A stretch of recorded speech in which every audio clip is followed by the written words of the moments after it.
This is Speak Up. I am Sandra Schulte. Welcome back to our show. I'm so happy that Peter Huessy was willing to come back to us. Today he's going to talk about the politics behind oil. Well, the geopolitics of oil was brought home to Americans in 1973 and 4 when we had the oil embargo. And it was interesting with the Shah of Iran. He was angry with us with respect to our policy in the Middle East.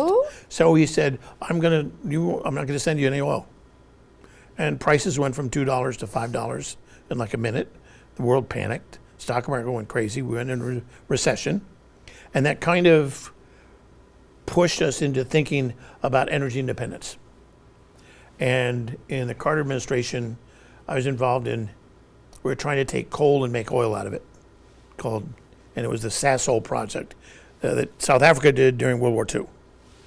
And it would cost billions and was going to be very, very dirty. And we're going to build 1 million barrels a day in Kentucky and 1 million barrels a day in West Virginia. And the industry got the money from the Department of Energy, $1 billion each state, and did nothing. Did nothing. They just had a lot of pretty plans and stuff. So then the Carter administration said, because we had the limits to growth and we had environmental groups saying we're going to run out of resources, they said we're going to run out of natural gas in 1990. Mm-hmm. So everybody said, well, why are we investing in natural gas? Heck with that. So they went to oil. And so oil went into boilers in New England, which had been traditional. You got heating oil. My grandparents and my family lives in Vermont, and that's what they used. But we dramatically increased it. And we used it for production of electricity, which is crazy. So when Reagan came in, the theory was we're going to run out of natural gas.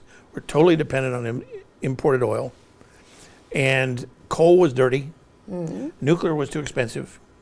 So it was basically malaise, economic malaise. We're going to have to do with less. And Reagan said basically nuts. And luckily at the time we had these guys in Texas who said, we think fracking will work. And instead of burning oil in the ground and opening up the rock, we'll use water to blast it and open it up, and bingo, natural gas. And that was fracking. That took a while to happen. But then Reagan had a very smart idea. He went to the Saudis and said, I'll give you AWACS planes, which are early warning airplanes. They're like spies in the sky. Mm-hmm. And Congress wasn't too happy about it because they said, well, wait a minute, they can use this for war. No, it was a gift. In return, Saudi Arabia increased the production of oil by 5 million barrels a day. 5 million barrels a day. A day. Okay, now that's what we were producing. Wow. So they doubled the amount of oil on the world compared to what we were producing. And it so dramatically reduced the price that it took billions of dollars away from the Soviet Union, which relies on oil for 60% of their federal treasury. Mm-hmm. So Reagan was trying to bankrupt them, and this was one of the key ways. That's why when he became president, the first thing he did, he signed an order decontrolling the price of U.S. oil. And it went up 3 cents a gallon. And the New York Times went nuts. But then it went down like $1 a gallon or mm-hmm. two. It was dramatic, huge, importantly for our economy to boom. When we put people to work, in 1983, we had 8% growth in August. When we came out of the recession of 82, we had 8% growth on an annual basis. That's amazing. And we produced 18 million jobs. So oil has a critical impact on our economy, on our growth. And with fracking, we finally got oil production up to 13 million barrels a day in 2019. Now, under Nixon, it peaked at 10. Mm-hmm. Then it went down, down, down, down. Reagan, it kind of plateaued, but then the fracking started increasing it. But Obama got us to about 10 million, as high as 10 million. Because George Bush 43, he said fracking's cool. But to permit it on federal land was tough because you had to get all sorts of permits, and the Interior Department wasn't crazy about it. They've never been crazy about oil and gas exploration. But now we're instead of at 13 million barrels, we're at 11. And the problem is, if we did Keystone, that'd bring 800,000 barrels a day. If we did Anwar, kept Didn't it, they say that Keystone was actually going to go out of the country? it goes to rather Canada. than- We bring that in, but then we refine the oil in the Gulf. Oh. And we have it available for America. Canada doesn't need it. And we got, 24 million people. And then you do Anwar, which is the Alaskan pipeline. That area, you develop it, and instead of importing or bringing from Alaska 500,000 barrels a day, you do 2 million. And then you do other natural gas developments. You get the export terminals, which allow you to produce the gas and send it to Europe, which is good because it gets them off the Russian thing. And so the fact that we embargoed the Russians are selling their gas somewhere else. Instead of exporting 6.2 million barrels a day, they export 6 million. Whoopee. And instead of $65, it's $95. Or now I think it's 85 or something like that. So they're making more money on almost exactly the same amount of oil. By saying it's somewhere else. So basically we shot ourselves in the head. Yes. Which I understand we thought everybody would pony up and say, well, that's really terrible what you did on Ukraine, which it is, and we'll cut your oil off. But China's buying it at a discount. India's buying it at a discount because they're saying to Russia, we have to violate these crazy, sanctions laws, really tough, which isn't, but they're getting a discount. Okay, so They made a deal. So with Russia, we could produce 70% of the gas to Europe that Russia cut off if we had the export terminals. Okay, this is what's going on that's with the Green New Deal. It was terrible. Europe is going to Africa and telling them, South Africa or whatever, you can produce natural gas in Egypt and whatever, but don't produce it for your own electricity, send it us. They gave South Africa a bribe, $800 million as an incentive to export their natural gas to Europe. Is that $800 million right up front, or is it given Up front. piece up front? Up front, in order to sell the natural gas to Europe because they're desperate. They're now cutting down forests, making wood pellets, and burning it for heat. That's the worst form of pollution is wood. That's why in the third world, one of the major sources of fuel is wood and dung. And they burn it in their homes that have no ventilation in terms of air conditioning or anything like this. It's very toxic. It gives you a lot of respiratory problems, particularly with children. So electricity is basically the best health care you can have for a lot of these countries, because I did a lot of work on development issues. You can't help it when you're in the energy business to look at third world energy and stuff. When I lived in Korea, they take coal bricks and they were putting, this is 1970 and 69 when I lived there, they put these coal bricks under the floor outside the house. They open up an oven, put a coal brick in, light it, shut it. So the floor gets real hot. So you're not on a bed high, you're on a mattress on the floor. But the problem is the homes aren't made all that great, and so the coal gas would leak. Leaks through the floor. And you'd have people in Seoul, Korea, and other parts of Korea die because of poisonous gases at night. And it's the floor is very hot. Okay, but then when you stand up and get out, have to go outside a lot of families didn't have indoor plumbing. You have to get up and go outside in the middle of a Siberian winter. It is freezing, I have to admit. But electricity changed all that in South Korea. They're now, the fifth, sixth largest economy in the world. They're one of the lowest infant mortality rates in the world. They have a huge increase in per capita income. They're an ally of the United States. Why? Electricity. And it's natural gas fired. They have nuclear power as well. But it shows you that this mania about, I understand people's concern. We don't want to talk to the Middle East. We want to leave them alone. We want to go home. Well, as I said, 70% of the conventional oil and gas in the world is in the Middle East. And the other thing about oil, no matter where you get it, there are 7 choke points in the world. There's the Straits of Malacca, Straits of Hormuz, there's the Red Sea, there's Gibraltar, and then there's in the Caribbean, all where you can choke down oil routes, where tankers come in with oil or refined product, which makes it susceptible. So you need a world order that is somewhat reasonable, that everybody has an incentive to do it the right way, and not mess with oil traffic, because you can bring the economies of the world into recession over and over again. Now, thank God we have recessions not that often, okay, but we had one now. We don't call it a recession because we're putting a lot of people to work, and that's good, but Yes. with 8.5%, 9% inflation, maybe it's going to 6.7%, I don't know. It is jacking up the price of oil. If you cut it in half by doing the production I talk about, you would cut inflation in half. You cut oil prices in half. Agriculture, all of a sudden, you cut the cost of doing agriculture down dramatically. You cut the cost of heating and cooling every building in America, not only people's homes, but factories. So you could probably, and then you could cut a couple basis points off in interest rates, which would save you. We're going to spend over $1 trillion a year just on the interest on our national debt. Okay, we probably have a deficit somewhere between $1 trillion and $1.5 trillion a And year. we're going to spend how much on the green new fuel? This is an interesting thing. I do budgets Yes. because I do defense budgets, Right. and you have to really know how to read budget tables and go through in detail.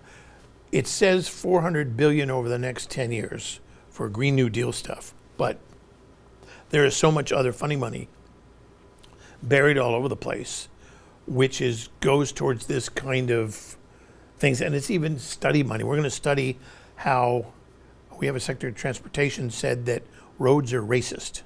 I know what he meant. We often put highways through poorer parts of town because you don't put it in the middle of Beverly Hills or whatever, or elevated highways. Well, where do you do? Where you get a permit? You get a permit in the areas where the costs are less. Where the costs less, where housing is less. Housing is less tends to be where there's a lot of poverty. But where else? Where are you going to put the home? Where are you going to put the highways? Got to put them somewhere. The thing is not to complain about the highways, but increase the value, bring up the standard of living of the people living there, and get rid of poverty.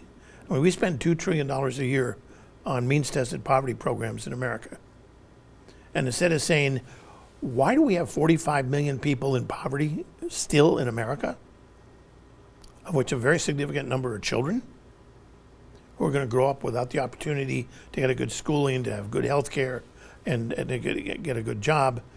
Why don't we concentrate on, let's say over the next 10 years, get rid of half of all the poverty in America, we'd save $1 trillion a year in government costs, which would balance the budget. On top of which, Social Security and Medicare are coming on. They're not financially very stable. We're going to have debt there. I think the numbers are close to $90 trillion of unfunded liabilities over the next 70 years. Often you don't hear they always do it in 70-year increments, which is whatever they decide to do this on. It's the life expectancy as of 1980 or something. So they say when the trustees look at this, they go look out the life expectancy, 70-something years. What's the liability that we have, which we, by the way, don't have revenue for? So it's not like we have the luxury of spending $2 trillion a year to basically take care of people who are not working when we have millions and millions of jobs that are going unfilled. And I know there's a mismatch in skill. Okay, we'll get people in skill. I'll give you one other number. We found there were 2,500 Chinese citizens getting PhDs at American universities in the hard sciences, physics, chemical engineering, all the hard stuff. They exceeded the number of Americans. But we also found out every single one of them was a member of the Chinese military. Oh my God. They were spies, but they were getting advanced degrees, and we've kicked them all out. That's how crazy. Why shouldn't we have 5,000, 6,000, 7,000 people becoming top-notch people in the space business or metallurgy or industry or petrochemicals or whatever, as opposed to farming it out to another country, saying, oh, we'll build the refinery over there or we'll build the manufacturing plant over there. Because what that does is makes the supply chain tougher, reduces America's GDP, makes us more and more dependent on China. And now, when you ask somebody, when you build an electric car with a battery, how much of it is made in China? 80%.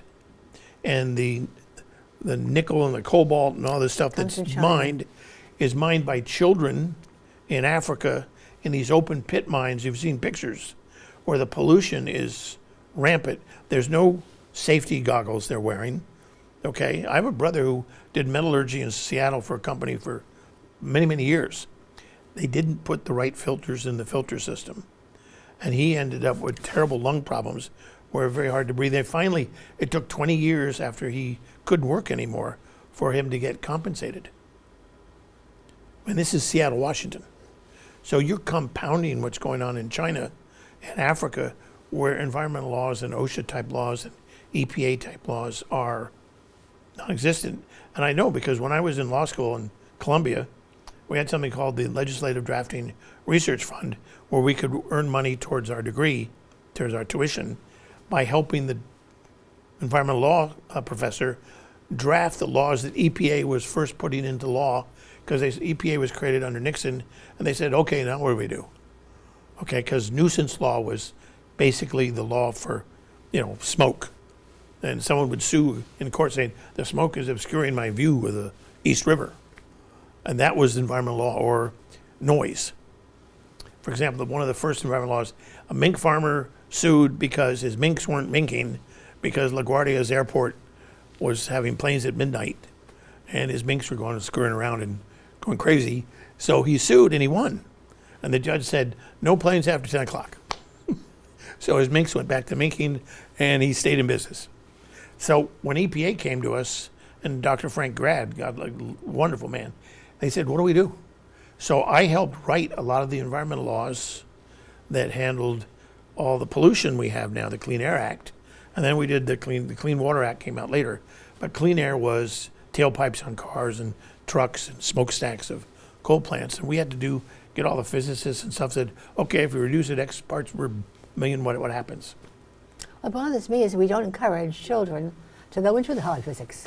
This is part of our problem with this energy, is we have so few people in the media who understand the science of the environment and the science of energy and the miracle of fossil fuels. So they look at fossil fuels through the lens of a greedy corporation. Well, as I said, most of the oil in the world, the gas in the world, is not owned by companies.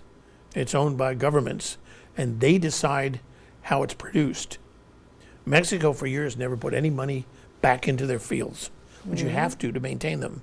And their law says they can't have Americans, those crazy guys from North America, the Yankees come in and tell them. Finally, they had to give a kind of a waiver and ask American petroleum engineers to come down and help clean up their wells because they were depreciating and also declining in production. So part of it is we don't have the expertise, and particularly in the political sciences, in the field I'm in national security business, we don't have people who understand there's a reason oil has so dominated Middle Eastern politics. 70%. Yes, and that in turn has dominated not only Middle Eastern politics, but world politics, and why every president has had a problem. Interesting, the first thing that Ronald Reagan saw every morning was the petroleum report from the Energy Information Agency, which was what was the price of crude oil. Because he saw what it did to Ford and Carter. Destroyed their presidencies.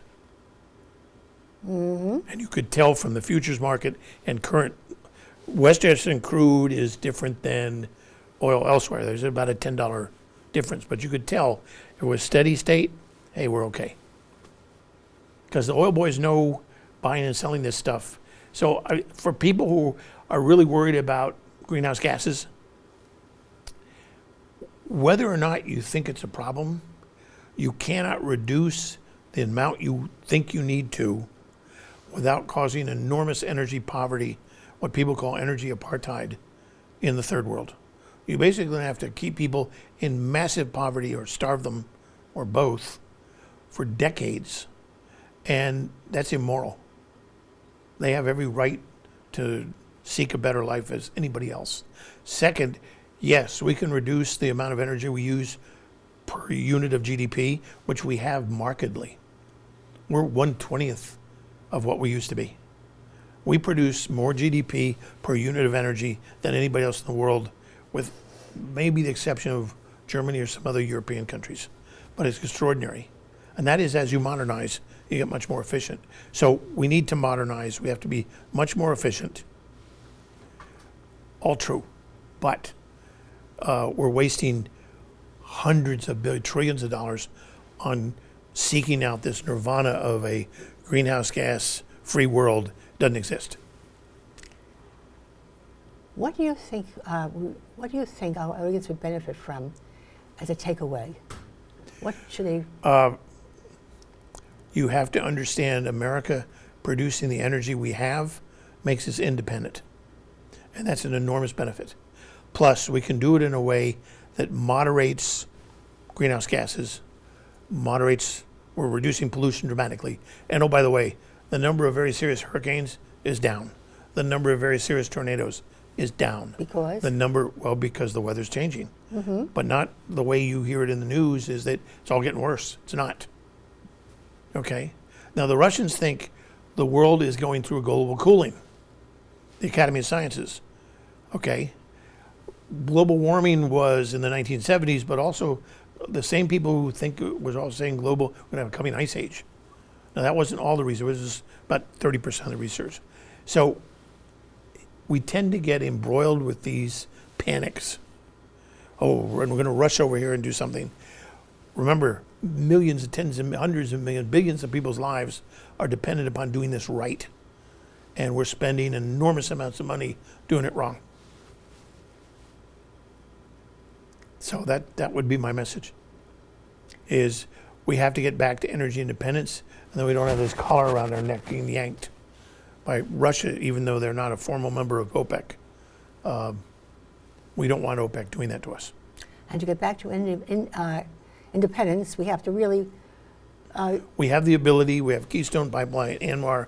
We can open up offshore and federal lands and continue the fracking on the private lands that have gone way dramatically. We have produced, and it's only 1/100th or 1/1000th of the cost of drilling offshore in 10,000, 20,000 feet of water. Okay? Plus, I can do it in months rather than years.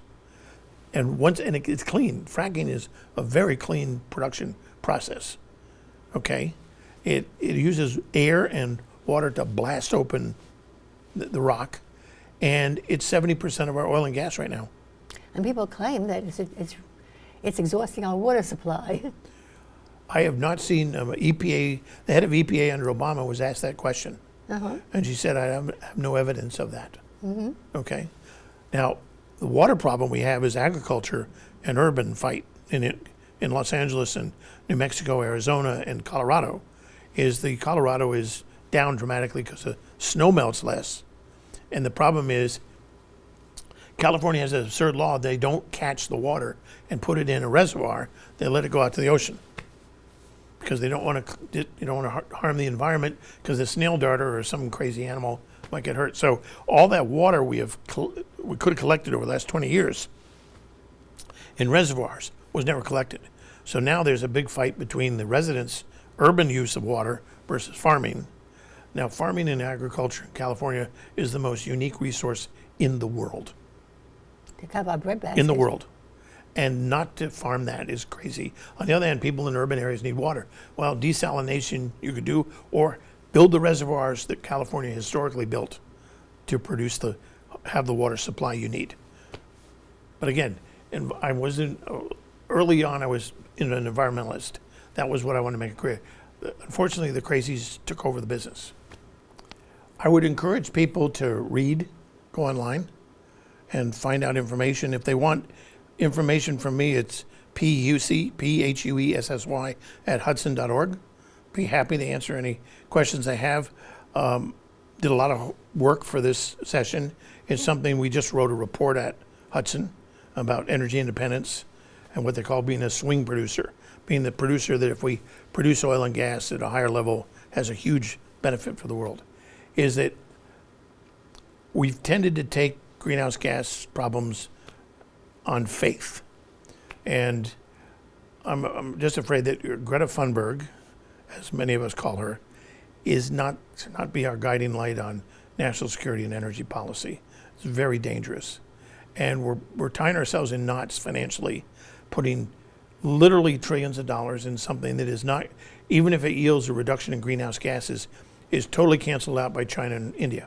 That's the big point. And it had in Indonesia and Pakistan and Brazil and Mexico and Egypt, all the major third world countries, add those all in, it's even worse. But why should we could go down to zero greenhouse gases, and China and Russia will cancel us, China and India will cancel us out in a couple of years.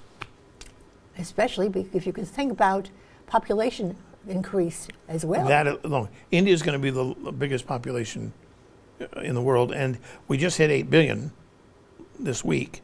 And Africa with 1.2 billion is going to be the fastest growing continent, and they're the ones that has the biggest energy deficit.